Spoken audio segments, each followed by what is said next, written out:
अंतर मन में ज्योति जगा लो, होगा दूर अंधेरा।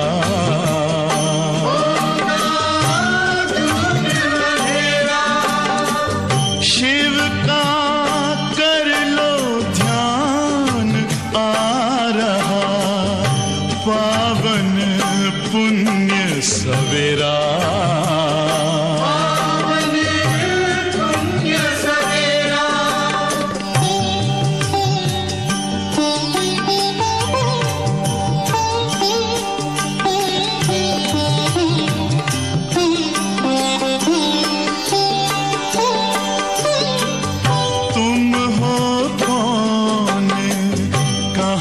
से आए अपने आप को जानो,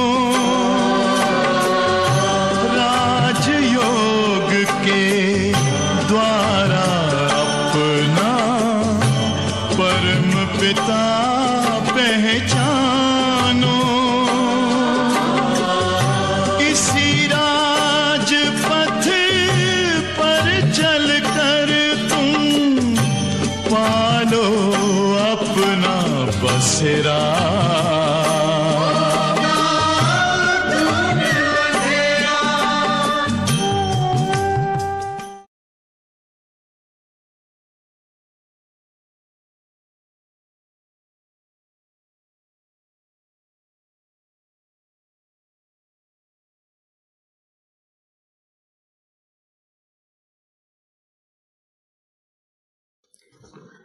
ओम शांति।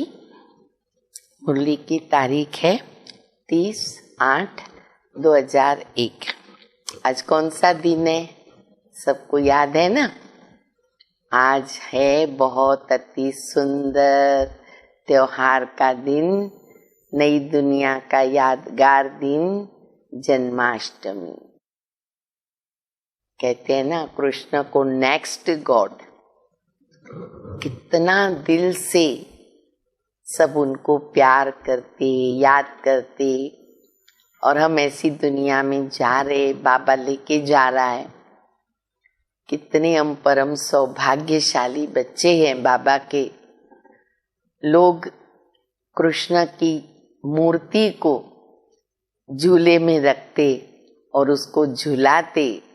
अगर एक भी ऐसे झूला झूलने का उनको चांस मिल जाता, अपने को धन्य धन्य समझते हैं।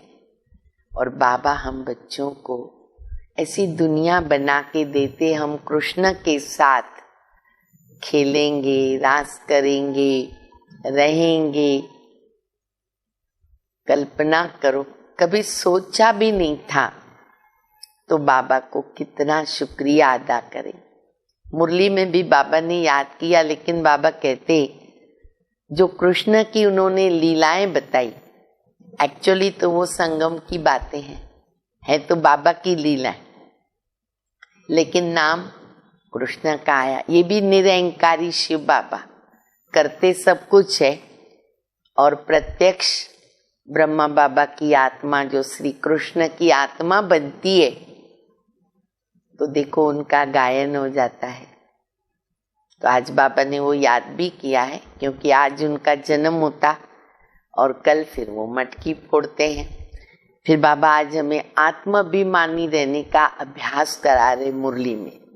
बाबा कहते ये तुम्हारा रूहानी कारोबार अभी हम देह से दूर होते जा रहे, न्यारे प्यारे बनते जा रहे। तो कैसे हम कर्म करते भी देह अभिमानी स्थिति में रहे। वो जैसे बाबा मुरली में ड्रिल बोलो तो भी चलेगा, ड्रिल कराते कि मैं एक्टर हूँ, कैसे मैं पार्ट प्ले कर रही हूँ, कर रहा हूँ। ये शरीर विनाशी है, आत्मा विनाशी है।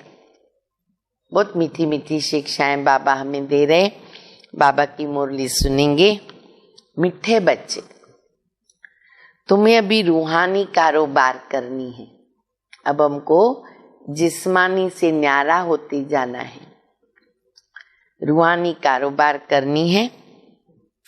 रूह समझकर हर कर्म करने से आत्मा निर्विकारी बनती जाती है।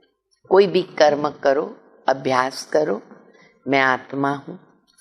किसी को देखो, आत्मिक दृष्टि से देखो, तो बाबा कहते आत्मा निर्विकारी बनती जाएगी, शुद्ध बनती जाएगी, पवित्र बनती जाएगी। प्रश्न है, स्वर्ग का वर्षा लेने और स्वर्ग में उच्च पद पाने का आधार क्या है? स्वर्ग का वर्षा लेने और स्वर्ग में उच्च पद पाने का आधार क्या है? बाबा कहते ब्रह्मा कुमार कुमारी बने मन स्वर्ग का वर्षा तो मिल जाएगा। ये तो ठप्पा लग गया। बाबा के बच्चे बने, वर्षा तो मिलना है। अब उच्च पद पाने का आधार, तो बाबा कहते उच्च पद का आधार है पढ़ाई। अगर बाबा का बनकर अच्छी तरह पढ़ाई पढ़ते रहो, पूरा पवित्र बनो, राजाई पद अवश्य मिलता है। सारा मदार पढ़ाई पर। स्कूल में भी बच्चों को क्यों भेजते?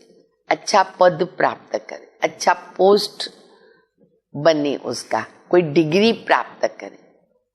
तो बाबा कहते पढ़ाई अगर अच्छी तरह बच्चे पढ़ते हैं तो क्या होगा?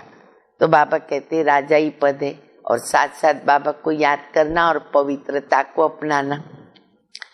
कोई पूरा नहीं पढ़ते, कर्म बंधन है, और पूरा पवित्र भी नहीं रहते, और शरीर छूट गया। बाबा मिला पर पूरा पवित्र नहीं बन सके, पढ़ाई भी पूरी बराबर नहीं कर सके, शरीर छूट गया। तो प्रजा में भी साधारण पद पालेंगे। ओम शांति।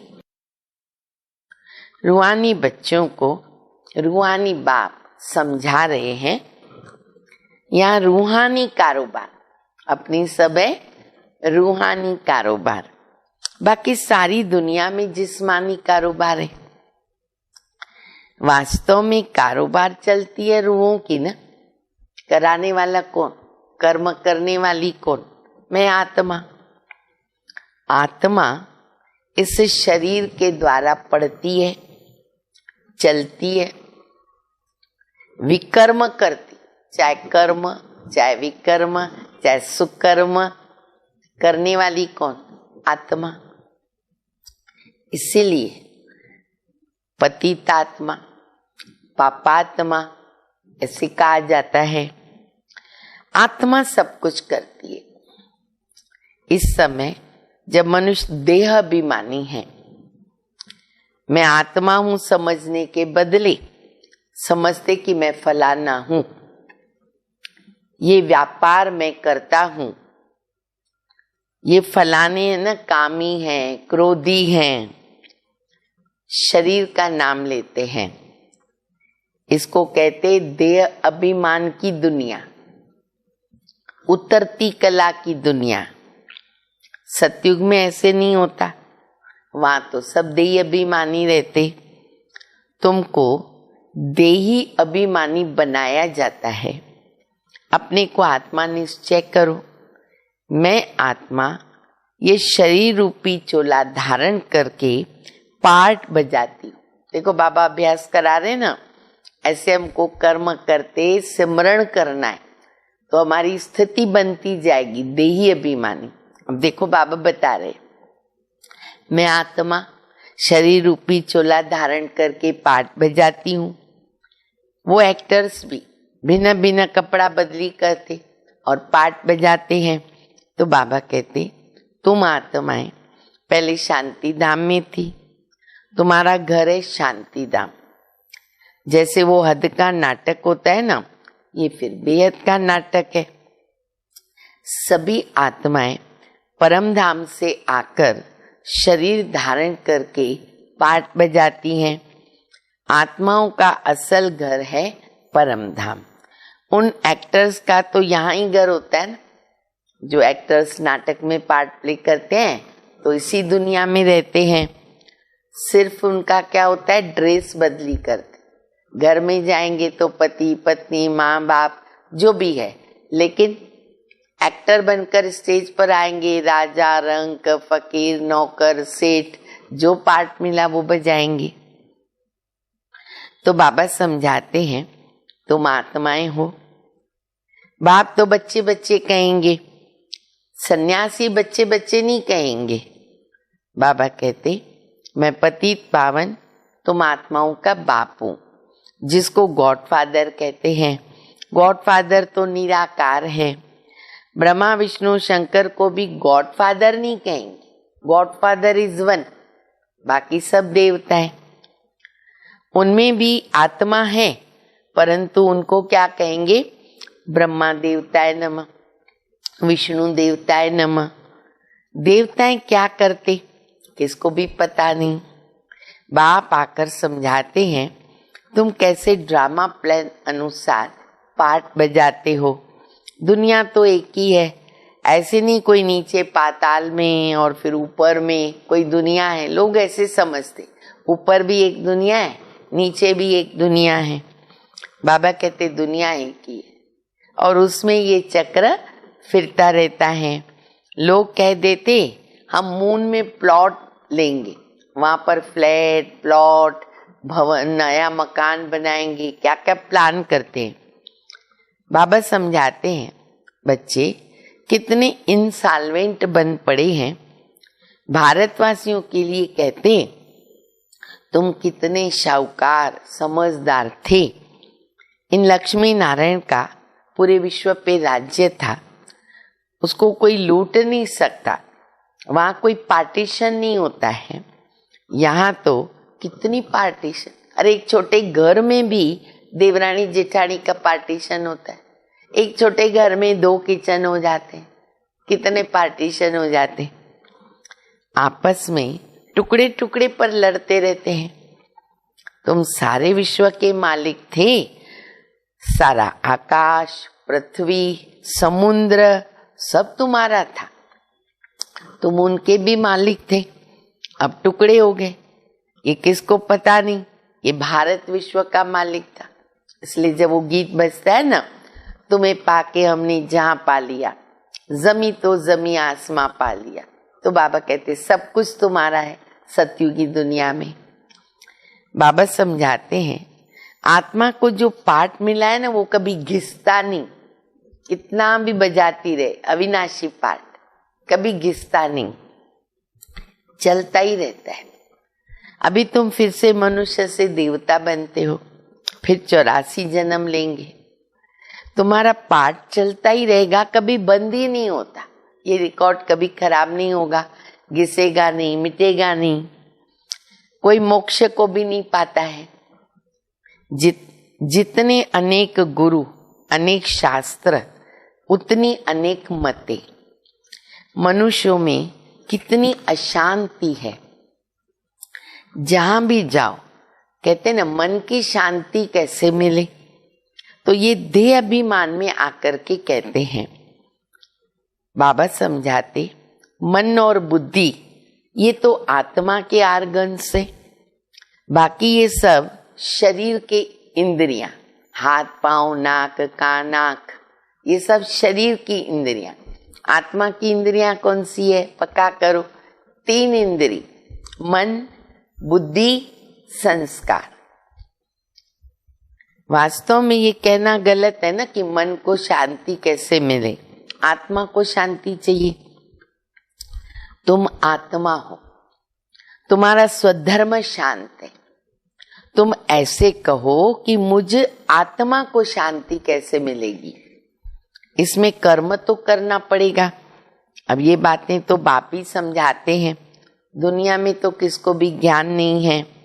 वहां है भक्ति मार्ग, उनको ज्ञान का पता ही नहीं है। ज्ञान एक बाबा ही दे सकते हैं। बाबा कहते मैं कल्प के संगम युग पर आता हूँ। कलयुग के अंत में सब पतित है। ये है रावण का राज्य।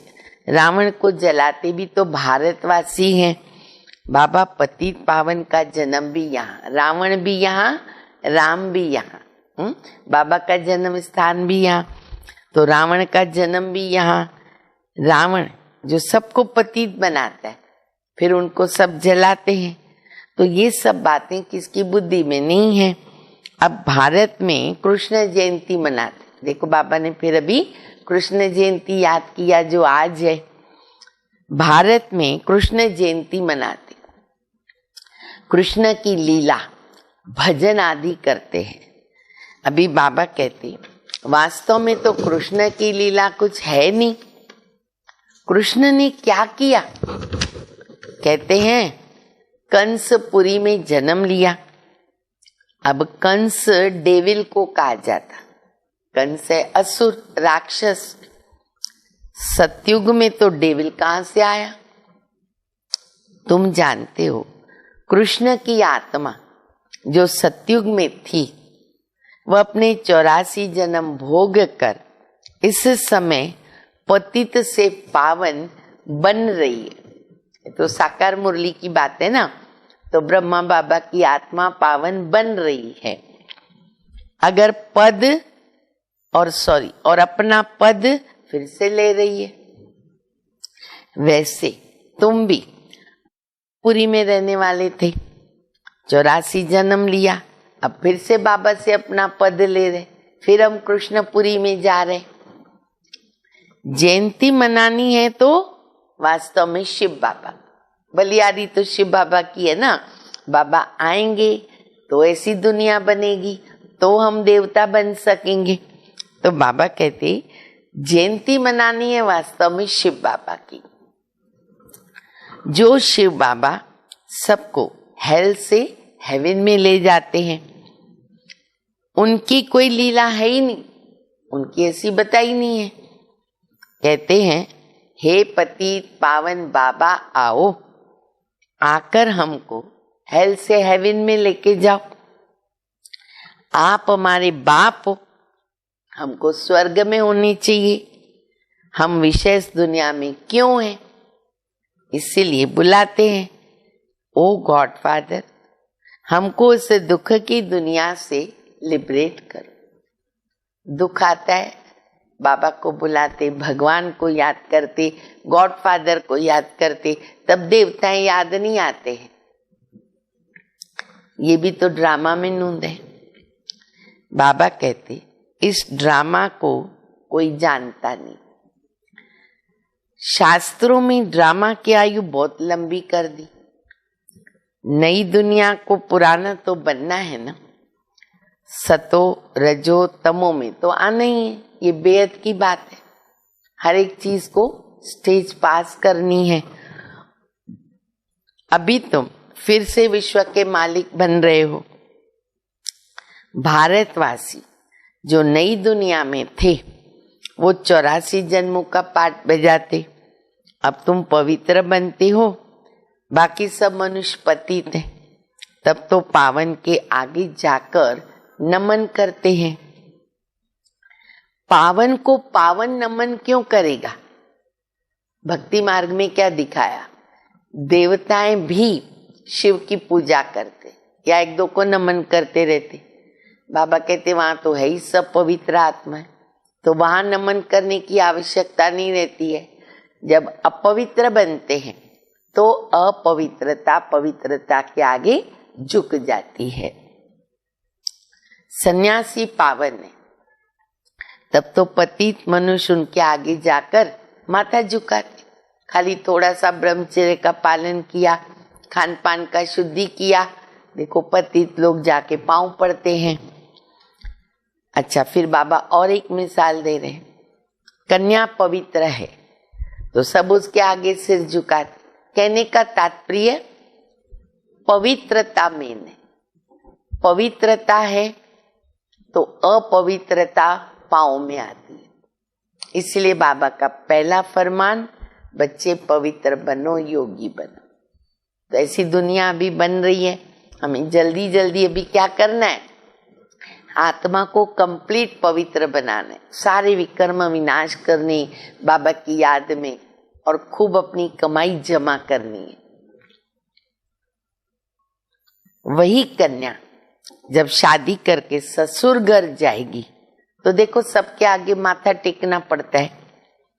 अभी बेहद का बाबा आए हैं सबको पावन बनाने। वह सब है कलयुग में और तुम सभी हो संगम पर। दुनिया को पता ही नहीं है, हम बच्चे बाबा के संगम पर हैं। अब तुमको पतित दुनिया में नहीं जाना है, ये कल्याणकारी युग है। कौन सा? संगम युग, पुरुषोत्तम युग। हमें यहीं रहना है, हमें कलयुग में नहीं जाना है, पीछे मुड़ के नहीं देखना है, आगे जाना है। हमारे सामने है नई दुनिया, कल आ रही है। आज है ना कृष्ण की जयंती, श्री कृष्ण जयंती, नई दुनिया का यादगार हमारी आंखों के सामने। कल्याणकारी युग में बैठे बाबा आकर सबका कल्याण करते। तुम अभी कृष्ण जयंती मनाएंगे, नहीं तो लोग समझेंगे ना, अरे ये तो नास्तिक है। हम बाबा को भोग लगाते, दिव्य दृष्टि का पाठ भी चलता है, रासलीलाएं भी करते, बहुत कुछ करते हैं। बाबा कहते लोग समझेंगे ब्रह्मा कुमारियां नास्तिक है। ऑलरेडी वो समझ के बैठे हुए हैं, क्योंकि हम पूजा नहीं करते, मंदिरों में नहीं जाते। नास्तिक तो वास्तव में उनको कहेंगे हमारी भाषा में कि जो बाबा को और रचना आदि मध्य अंत को नहीं जानते, वो नास्तिक है। इस समय सब निधन के आर्फन है, घर घर में झगड़ा है, एक दो को मारने में देरी नहीं करते। अब तो मारना इतना इजी हो गया है, पता नहीं कहाँ कहाँ से सीखते हैं, क्या क्या देखते होंगे टीवी में, और फिर वो प्रैक्टिकल में यूज करते। वहां झूठा करते, लोग सच्चा कर लेते, मार देते 1 सेकंड में। इसीलिए इसको नास्तिकों की दुनिया कहते। बाप को न जानने के कारण नास्तिक बन जाते हैं, और तुम वो जानने वाले। अब तुम समझते हो हम पत्थर बुद्धि थे, बाबा ने हमको पारस बुद्धि बनाया, और कोई तकलीफ की बात नहीं है। बाबा कहते बच्चे 1 घंटा तो पढ़ो। देखो 24 घंटा है हमारे पास, बाबा कहते 1 घंटा तो पढ़ो। वो 1 घंटे की पढ़ाई 23 घंटा हमको मदद करती है। कोई भी हालत में वो 1 घंटा पढ़ना है, पढ़ना है, पढ़ना है, ये याद रखो। अपने को आत्मा समझ, मुझ बाबा को याद करो। शरीर को याद करेंगे तो लौकिक संबंधों की याद आएगी, देही अभिमानी रहेंगे तो बाबा की याद आएगी। इसलिए अभ्यास क्या करना है? देही अभिमानी का। ये विषय दुनिया है, विषय सागर में गोते खाते रहते हैं। विष्णु को कैसे दिखाते? कितना अच्छा दिखाते, खीर सागर, सांपों की शैया, और बड़े आराम से लेटा हुआ। इतना अच्छा यादगार है कि सर्व सांप रूपी विकारों के ऊपर उन्होंने विजय प्राप्त की। विष्णु माना श्री लक्ष्मी, श्री नारायण, और उसके साथ हम सभी बच्चे। कहते हैं वहां पर घी की नदियां बहती है। कहाँ पर? सतयुग में। देखो बाबा बातें भी बता रहे आज स्वर्ग की, और यहाँ की बातें भी बता रहे कलयुगी नरक की। बाबा कहते, लोग कहते वहां घी की नदियां बहती, और यहाँ कलयुग में घासलेट भी नहीं मिलता। अब तो घासलेट को लोग भूल भी गए। स्टोव था, घासलेट अभी पता नहीं कहाँ मिलता होगा, क्या घासलेट भी नहीं मिलता है। कितना फर्क हो गया, कहाँ घी कहाँ घासलेट। तो तुम बच्चों को कितनी खुशी होनी चाहिए। आज खूब खुशी में नाचो नाचो, नई दुनिया में जाने वाले गीत बजाओ, खुद अंदर ही अंदर अपनी गोद तो नशा चढ़े, खूब खुशी में हाँ झूमते रहो सारा दिन, बाबा से बातें करते रहो। नई दुनिया के झूले, नई दुनिया के महल सब सामने लाओ, बहुत अच्छा लगेगा। बाबा खिवैया है, कहते नैया मेरी पार लगाओ। ये सब नैया है और खिवैया एक बाबा। ये शरीर यहाँ ही छोड़ देंगे। बाकी आत्माओं को पार लेके जाएगा बाबा खिवैया। कहाँ लेके जाएगा? अपने घर शांति धाम। वहां से फिर कहाँ बाबा भेजेगा? नई दुनिया सुख धाम में। परम पिता परमात्मा को कहते खिवैया। बाप की महिमा गाते हैं ना, अनेक प्रकार से महिमा गाते हैं। अभी तुम पवित्र बन, पवित्र दुनिया के मालिक बनते हो। श्री श्री शिव बाबा आए हैं श्रेष्ठ बना। शिव बाबा कौन है? डबल श्री। हमें क्या बनाते? सिंगल श्री। खुद भगवान कहता है ये भ्रष्टाचारी दुनिया है, अब तुम परम पिता परमात्मा की श्रीमत पर चलकर श्रेष्ठाचारी बनते हो। कितनी ये गुप्त रमणीक बातें हैं जो तुम बच्चों को ही समझ में आती। ये भाषा कोई और समझेगा? कोई नहीं समझेगा। नया कोई समझ नहीं सकता। बाबा के बच्चे जाने, बाबा जाने, औरों को समझ में आएगा ही नहीं। तुम जानते हो अभी हम देवी देवता धर्म का कलम लगा रहे हैं। जो भी देवी देवता धर्म वाले और धर्मों में चले गए वो आकर फिर ब्राह्मण बनेंगे। ब्रह्मा कुमार कुमारी बनने के बगैर बाबा से स्वर्ग का वर्षा तो नहीं ले सकते। पहले क्या बनना पड़ेगा? ब्राह्मण। ब्राह्मण माना ब्रह्मा कुमार, ब्रह्मा कुमारी, ब्रह्मा बाबा के बच्चे। अभी तुम ब्रह्मा कुमार कुमारियां स्वर्ग का वर्षा ले रहे। जितना पुरुषार्थ करेंगे कराएंगे उतना उच्च पद पाएंगे। सब तो इतना नहीं कर सकते। राजधानी बन रही ना, सारे पोस्ट पोजीशन मर्तबे इधर तैयार हो रहे, तो सब एक जैसा तो नहीं पढ़ते। पूरा नहीं पढ़ेंगे तो नतीजा क्या होगा? स्कूल में भी क्या होता है, जो स्टूडेंट पूरा नहीं पढ़ेगा नंबर पीछे जाएगा, कोई नापास भी हो जाते हैं। अगर शरीर छूट गए तो क्या होगा? स्वर्ग में तो आएंगे परंतु प्रजा में भी बिल्कुल साधारण। अगर बाबा का बनकर अच्छी तरह पढ़ाई पढ़ेंगे तो राजाई पद मिलेगा। नहीं पढ़ते हैं तो समझेंगे उनकी तकदीर में नहीं है। पवित्र रहेंगे, पढ़ेंगे तो पद ऊंच मिलेगा। तो क्या करना है सबको? पद ऊंचा चाहिए ना सभी को, तो अच्छी तरह पढ़ना है, आत्मा को शुद्ध पवित्र बनाना है। और आत्मा को शुद्ध पवित्र बनाने के लिए बाबा को याद करना है, कर्म करते भी। और पढ़ने के लिए क्या करना पड़ेगा? पढ़ाई करनी है तो दैवी गुणों को धारण करना पड़ेगा, तब तो देवता बनेंगे। अपवित्र होने से बाबा को याद नहीं कर सकेंगे, क्योंकि बाप चकमक है, शुद्ध पवित्र, एवर प्योर। तो बाबा कहते हैं अगर अपवित्र बने तो योग नहीं लगेगा, टच नहीं होगा, बाबा को टच नहीं कर सकते। इसलिए पहले पवित्रता अति आवश्यक है। ऐसे भी बहुत है, कर्म बंधन का हिसाब जब छूटे, गाड़ी के दोनों पहिए अगर पवित्र रहते तो ठीक चलेंगे। युगल अगर साथ में चलते हैं तो कोई तकलीफ नहीं होती है, विघ्न नहीं आते, झगड़े नहीं होते, खिटपिट नहीं होती है।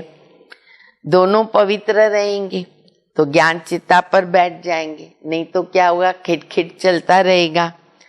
कई बच्चे कहते बाबा हम तो जानते हैं श्री कृष्ण सतयुग का पहला प्रिंस है, तो हम क्यों नहीं कुछ मनावे, जन्माष्टमी थोड़ी मनावे, ऐसे बाबा को पूछते हैं। अच्छा हम कृष्ण की आत्मा को बुला भी सकते हैं। हाँ, पहले तो ये पाठ बहुत चलता था, जो भी संदेशियां भोग लगाते हैं जन्माष्टमी को, तो बाबा उनके संस्कार भेजते हैं, थोड़ा सा पाठ चलता है, आकर खेल पाल करेगी, रास करेंगे, क्या करेंगे। गोप गोपियां तो यहाँ होते हैं ना, वहां तो प्रिंस प्रिंसेस आपस में मिलते हैं सतयुग में और रास करते हैं, सोने की मुरली बजाते। सुना सभी ने? सतयुग में कौन सी मुरली होगी? सोने की। लेकिन ये जो मुरली है ना बाबा की, इसके आगे सोना कुछ भी नहीं है। जब इस मुरली में हम पास होंगे तो सोने की मुरली भी सुन सकेंगे। ये सब खेल पाल तुम्हें ना पिछाड़ी में देखेंगे, अब समय आ रहा है। ये सब पाठ चलेगा, शुरू में दिखाया गया, फिर तुम पुरुषार्थ में लग गए। जब बाबा ने यज्ञ स्थापन किया बहुत चला, फिर पढ़ाई चली, अब फिर पिछाड़ी में साक्षात्कार शुरू हो जाएगा। कौन कौन किस पद को पाएंगे ना, ये तुम जानोगे, यहाँ ही सब पता चलेगा। सुना? जल्दी जल्दी गैलप करो और अच्छे से पद के लिए अधिकारी बन जाए। बाप बैठ सब राज समझाते हैं, तुमसे पूछते हैं वेदों शास्त्रों को तुम मानते हो? लोग पूछते क्या बोले? बाबा कहते बोलो। हाँ, हम क्यों नहीं मानते? क्यों नहीं मानेंगे? ये सब भक्ति मार्ग की सामग्री है, पर इसमें ज्ञान कुछ नहीं। ज्ञान देने वाला एक बाबा, ज्ञान मिलता है, भक्ति आप ही छूट जाती है। तो मंदिर में जाएंगे तो बुद्धि में क्या आएगा? ये लक्ष्मी नारायण अब फिर नई दुनिया में राज्य करेंगे। हम मंदिर में जाएंगे तो यही सोचेंगे ना, बाबा ऐसा बना रहे, ऐसी दुनिया आ रही है। ठीक है? अच्छा, बाप बच्चों को समझाते हैं दोनों तरफ तोड़ निभाना है, गृहस्थ व्यवहार में रहकर पवित्र बनना है। श्रीमत कहती है पूरे पवित्र बनो, पूरा वैष्णव बनो, तो फिर विष्णुपुरी का राज्य मिलेगा। पूरा वैष्णव बनना है, गृहस्थ व्यवहार में रहना है, तोड़ भी निभाना है, युक्तियों से श्रीमत लेकर के चलना है। तो बाबा का वर्षा हमारा। अच्छा, मीठे मीठे सिक्के लदे बच्चों प्रति माता पिता बाप दादा का याद प्यार। Good morning. रूहानी बाप की रूहानी बच्चों को नमस्ते। हम रूहानी बच्चों की रूहानी बाप को, माता पिता बाप दादा को याद प्यार, गुड मॉर्निंग और नमस्ते। धारणा के लिए मुख्य सार है पहला, योग द्वारा कर्म बंधन का हिसाब किताब चुकतू करके बनना है, ज्ञान चित्ता पर बैठना है, पूरा पूरा वैष्णव पवित्र रहना है। पवित्र दुनिया में जा रहे ना, पवित्र तो बनना पड़ेगा। दूसरा, अपने शांत स्वधर्म में स्थित रहना है। सबको शांति धाम की याद दिलानी है। कभी भी अशांत नहीं होना, अशांत नहीं होना है। वरदान, नॉलेज द्वारा रावण के बहुरूपों को जानकर उसकी अट्रैक्शन से मुक्त रहने वाले हिम्मतवान भव। जो बच्चे नॉलेज द्वारा रावण के बहुरूपों को अच्छी तरह जान गए, उनके आगे न वो नजदीक भी नहीं आ सकता। चाहे सोने का, चाहे हीरे का रूप क्यों न धारण करे रावण, लेकिन उसकी अट्रैक्शन में वो बच्चे नहीं आते। ऐसी सच्ची सीताएं बनकर लकीर के अंदर रहने का लक्ष्य रखें, हिम्मतवान बने। फिर ये रावण की बहु सेना वार करने के बजाय सहयोगी बन जाएगी। प्रकृति के 5 तत्व और 5 विकार ट्रांसफर होकर आपकी सेवा में लग जाएंगे। कितना अच्छा पुरुषार्थ बाबा बता रहे। स्लोगन है, सेवाओं में सफलता प्राप्त करना है तो, सेवाओं में सफलता प्राप्त करना है तो निर्माण चित्त की विशेषता को धारण करो। निर्माण चित्त माना नम्र चित्त होकर के सबसे व्यवहार करना, वो तो बहुत ही आवश्यक है। जो जितना नम्र चित्त वो उतना महान बनता। अच्छा, ओम शांति।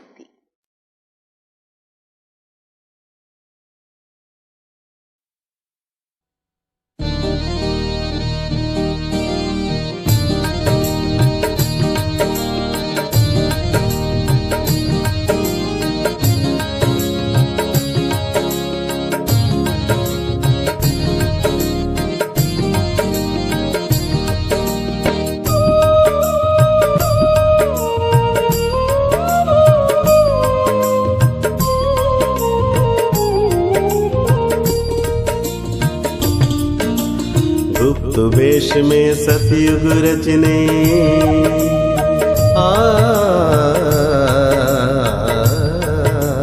गुप्त वेश में सतयुग रचने आए शिव भगवान। अब तो जाग जाग इंसान, अब तो नींद त्याग इंसान। गुप्त वेश में सतयुग रचने आए शिव भगवान।